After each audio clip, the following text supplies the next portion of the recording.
तो जय श्री राम, वंदे मातरम, भारत माता की जय। आजकल बड़े ही चर्चे श्री रामचरितमानस को लेकर हो रहे हैं और आजकल के वो लोग चर्चा कर रहे हैं जो श्री राम भगवान को भगवान ही नहीं मानते और हमारे पवित्र ग्रंथ रामायण में चौपाइयों का अर्थ बिना समझे ही उन पे बेबुनियादी टिप्पणी कर रहे हैं। कुछ लोगों ने प्रतियां जलाई थी, उन पे रासुका का केस लगाया गया है, जो प्रदेश सरकार द्वारा आज सराहनीय कार्य है। कानून व्यवस्था की सुदृढ़ता को हम लोगों को लग रहा है कि अच्छे से चल रहा है, परंतु मेरा कथन ये है, चंद्रशेखर आज़ाद उर्फ राम ने कहा कि रामायण गलत है, वो सब हटा देना चाहिए, हटने का समय आ गया है। क्या हो तुम, प्रधानमंत्री हो, भारत सरकार हो, क्या हो? रामायण तो भारत सरकार से भी परे है। भारत सरकार कल बनी है, वो रामायण त्रेता युग में और उससे पहले ही भगवान ब्रह्मा के निर्देश पर महर्षि महाज्ञानी आदि पुरुष भगवान वाल्मीकि ने लिख दी थी गणित के द्वारा। उसका भावार्थ परम पूज्य गोस्वामी तुलसीदास बाबा ने चित्रकूट में बैठकर लिखा। उस समय तो ये ना तो संविधान था, ना भारत सरकार थी, उस समय तो मुगलों का शासन था और फिर औरंगजेब के द्वारा जो रूपांतर था उसको विधिवत सुना गया। गोस्वामी तुलसी बाबा ने उनको पढ़ के भी सुनाया। जब किसी को बुरा नहीं लगा, रामचरितमानस एक आस्था है, पवित्र ग्रंथ है, लोगों की चलने की शैली है, उसको धारण करने की शैली है, उसे अगर हम जीवन में धारण करते हैं तो तमाम प्रकार के रोग आदियों से मुक्ति होती है। असाध्य रोगों से, भूत प्रेत शैतान इत्यादि तमाम प्रकार के दैहिक दैविक भौतिक तापा, तमाम प्रकार के तापों से मुक्ति मिलती है यदि रामायण। और फिर रामचंद्र जी ने, गोस्वामी तुलसी बाबा ने लिखा है कि सिया राम मैं सब जग जानी, करो प्रणाम जो जूपानी। जब सीताराम के अलावा इस संसार में कोई है ही नहीं तो काहे का ऊंच नीच, क्यों खुद बताते हो कि मैं नीच हूँ तुम ऊंच हो, ये रामायण बताती है। ये सब राजनीतिकरण है, इसे कहीं ना कहीं राजनीतिक रूप में लिया जा रहा है, जो बड़ा ही निंदनीय है। यह बहुत ही अपवित्र जो है अधमता के साथ अपराध किया जा रहा है। हमारे वेद पुराण सद्ग्रंथ हमें जीवन जीने की शैली शिक्षा प्रदान करते हैं और जीवन में किस तरह माता पिता के प्रति भावात्मक रहना चाहिए, कैसा व्यवहार करना चाहिए परिवार के प्रति। अरे है कोई शास्त्र भारत में ऐसा आज की डेट में किसी ने लिखा है जिस पे लोग चलकर कुछ कार्य करें? हाँ, आज की प्राइवेट स्कूलों में ऐसी पढ़ाई की जाती है कि पहले के समय में माता पिता जब मृत्यु होती थी तब उन्हें कंधों पर ले जाया जाता था और उनकी अंत्येष्टि क्रिया की जाती थी।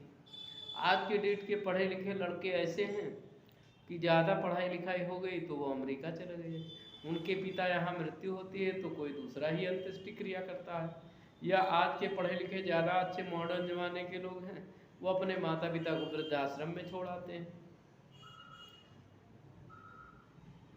तो रामायण पढ़ने वाला व्यक्ति कभी अपने माता पिता भाई बंधुओं के साथ झगड़ा इत्यादि नहीं करेगा, परंतु आज की जो शिक्षा स्कूलों में चल रही है, इंग्लिश शिक्षा जिसे कहते हैं,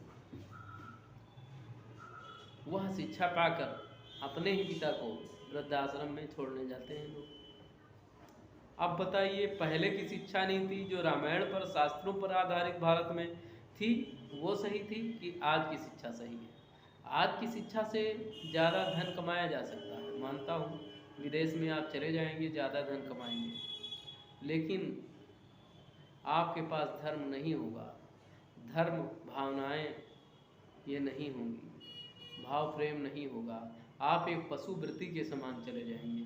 क्योंकि विदेशों में रास्ते पर प्यार होता है और रास्ते पर ही शादी हो जाती है और रास्ते पर ही 2 साल में शादी की क्रिया निष्क्रिया हो जाती है, अलग अलग हो जाते हैं पति पत्नी। यहाँ हमारा सदग्रंथ है, रामायण है, वेद पुराण शास्त्र हैं, जिनको साक्षी मानकर शादियाँ होती हैं, तो वो 7 जन्मों के 7 फेरे होते हैं, 7 बंधन होते हैं। परंतु विदेशों में ऐसा नहीं है। तो आज की शिक्षा, अभी जो लोग बोल रहे हैं, अभी स्वामी प्रसाद मौर्य महान भाव जब वो बीजेपी में थे तो श्री राम का जय जयकारा लगाते थे, आज समाजवादी में चले गए हैं। तो अखिलेश जी भी बताते हैं कि हम शूद्रों वाली राजनीति करते, मुझे शूद्र कहा गया। शूद्र जन्मता शूद्रा, यह इस भारतवर्ष में, इस आर्यावर्त खंड में जितने भी इस संसार में जितने भी लोग जन्म लिए हैं वो सभी शूद्र हैं, और सभी का काम है सेवा का कार्य करना। इस संसार में जो जन्म लेता है उसे सेवा ही करनी होती है, एक दूसरे की सेवा धर्म सर्वार्थ सर्वविदित है। तो इसलिए आप लोग गलत ही चीज़ों को उठाते हैं।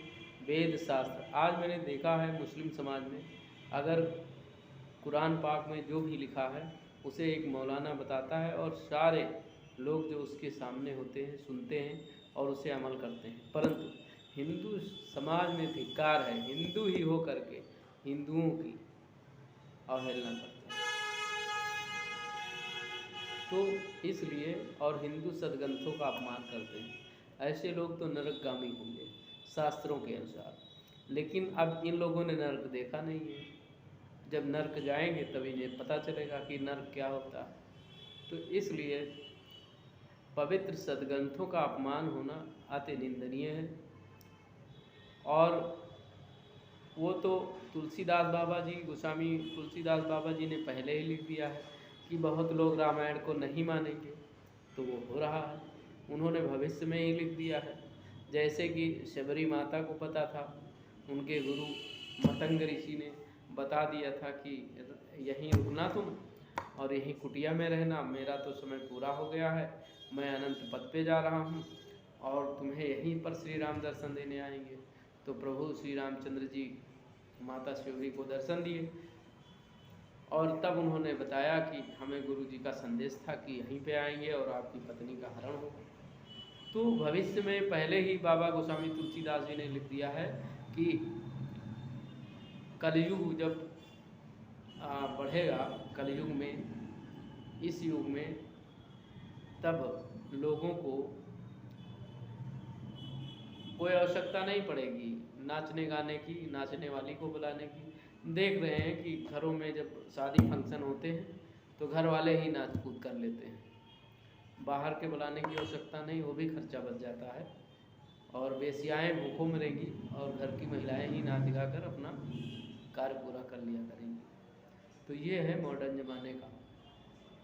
तो वो तो गोस्वामी तुलसीदास बाबा ने पहले ही लिख दिया है, रामायण नहीं लोग मानेंगे, वेद शास्त्र में कमी निकालेंगे, तो वो चल रहा है, कोई आप अलग काम नहीं कर रहे हो, वो पहले से ही लिखा है और आप पाप के भागी बन रहे हो। चूँकि ये घोर कलयुग है, इसमें जब माता पिता जो पैदा करते हैं उन्हें लोग नहीं मानते हैं, सम्मान नहीं करते हैं, तो पवित्र ग्रंथ है, उससे कोई रुपया थोड़ी मिलता है, उससे मिलने से अच्छे आचरण मिलते हैं और उसे आपको पढ़ना नहीं है, क्योंकि आप अच्छे व्यक्ति बन नहीं सकते हैं।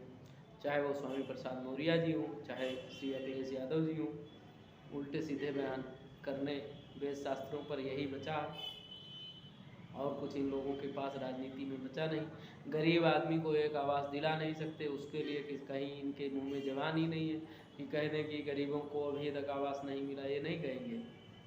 जब इनकी सरकार आएगी तो इनके चंगू मंगू गुर्गे रहते हैं वो अपने लोगों को दिलाएंगे, और जो बेचारे न इनके न उनके हैं, जो संवैधानिक रूप से केवल अपना जिसे अच्छा मानते हैं उसे वोट करते हैं, उनको कोई पूछने वाला नहीं है।